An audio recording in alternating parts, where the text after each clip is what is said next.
네, 라스트 콜 시간입니다. 자, 투자의 최전방에 계시는 분들의 인사이트는 어떨까요? 자, 오늘도 투자 전략 함께 해보도록 하겠습니다. 오늘은 상상인증권 투자전략팀 신월 팀장과 이야기 나눠보도록 할게요. 안녕하십니까? 네, 안녕하세요. 네, 안녕하십니까? 자, 먼저 오늘 시장 어떻게 보셨습니까? 네, 국내 금융시장, 증시, 채권시장, 외환시장 모두 강세장을 시현했고요. 특히나 코스피는 전일 대비 약 3% 가까이 큰 폭으로 상승하면서 3,103포인트에 마감했습니다. 개장 전에 트럼프 미국 대통령의 이란 이스라엘 종전 소식이 전해졌고요. 이에 화답을 하면서 전반적으로 금융시장의 불안 심리가 상당히 경감이 되었고, 지정학적 불확실성이 일단락된 이후에는 수급발 상승 모멘텀이 복합적으로 작용을 했습니다. 이에 따라서 3,100포인트를 상회할 수 있었고, 동 레벨에 상회한 것은 3년 9개월 만, 21년도 9월 말 이후 처음 있었던 상황이었습니다. 개인은 전반적으로 6,400억 원 이상 순매도를 했지만 외국인과 기관은 각각 4,300억, 2,600억 가량 순매수를 하면서 지수의 상승을 견인한 주된 수급 동력으로 작용을 했고요. 전주에 3,000포인트 상단을 테스트할 때에는 수급발 혼조세가 전반적으로 유사한 측면들은 있습니다만은 모멘텀에 근거한 지수 상승을 견인하는 수급의 힘은 훨씬 더 전주보다 올라오는 모습들을 보였습니다. 특히나 증시의 상승을 견인했던 부분들은 삼성전자가 4.3% 상승을 하면서 지수의 레벨을 크게 이끌어 올렸고요. 두산 에너빌리티, 네이버, 카카오뱅크, 삼성전자 등 거래대금 상위권 종목들에 의해서 지수의 힘이 상당히 존재하는 하루였습니다. 반면에 호르무즈 해협에 대한 위협 가능성이 업종에 긍정적인 영향을 미쳤었던 정유, 해운, 방산 업종은 반대로 급락을 시현했었고요. 한전, LS 일렉트릭 등 전력과 대한항공 등 운송업종의 가격은 상승을 했습니다. 트럼프 대통령은 개장 전 완전하고 전면적인 휴전 선언에 대한 멘트를 올렸었고요. 이에 따라서 지정학적 리스크가 경감이 되면서 증시의 상승과 채권시장 국고채 금리의 하락, 그리고 원달러 환율의 20원 이상의 급락을 견인하면서 국내 금융시장은 상당히 화답하는 모습을 시현을 했습니다. 네, 알겠습니다. 자, 이렇게 오늘 시장을 이야기해 주셨습니다. 또 지정학적 리스크가 어느 정도 완화가 되는 흐름을 보여줬다라는 이야기를 해 주셨는데요. 자, 그렇다면 내일 시장 전망도 상당히 궁금합니다. 내일장에 대해서 기대하시는 분들도 상당히 많을 것 같은데 우리 팀장님께서는 어떻게 보고 계십니까?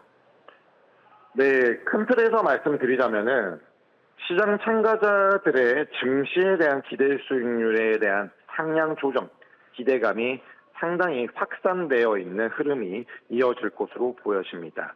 결국에 이는 코스피의 추가적인 레벨 상향 조정, 테스트 국면을 이끌 것으로 보여지고요. 중동발 지정학적 리스크가 경감이 되어 있기 때문에 지난주에 확인이 되었고 어제까지 월러 연준 이사와 보우만 연준 이사의 3Q 연준 금리 인하 기대감 등이 글로벌 매크로적인 불안감, 경감과 그리고 향후 유동성에 대한 긍정적인 인식들이 결부가 될 수가 있겠습니다. 다만 국제적인 무력 충돌 지속적인 뉴스는 확인이 필요하겠습니다.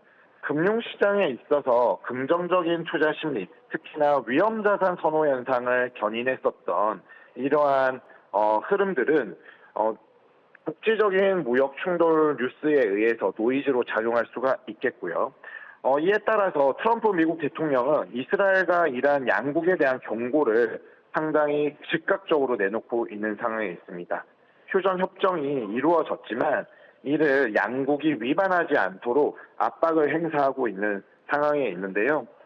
트럼프 미국 대통령이 이러한 발언에도 불구하고 양국의 그런 예측 못하는 양상들이 펼쳐질 경우에는 투심이 다소 불안정해질 수가 있기 때문에 증시나 자산 가격의 상승에 대한 기대감을 일부 제어할 수 있는 요인으로 판단하고 있습니다.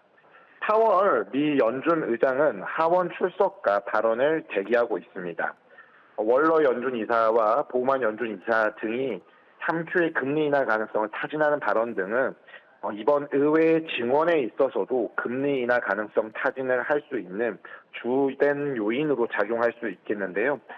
미 국채 금리와 달러 인덱스의 영향력을 행사할 수 있기 때문에 이러한 부분들이 매크로적인 금융시장의 전반적인 흐름들을 좌우할 수가 있겠습니다.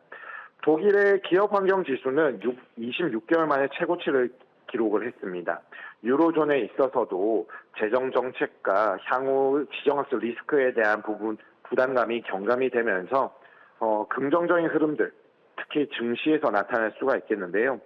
다만 이미 긍정적인 재료들은 주식시장에 선반영되어 있을 가능성이 점진적으로 높아질 수 있겠습니다. 기발생된 재료를 대체할 수 있는 새로운 소재에 대한 민감도가 점진적으로 확대될 수 있기 때문에 향후 흐름에 있어서 변곡점 역할을 할 수 있는 재료를 물색하는 국면들이 펼쳐질 가능성이 높겠습니다.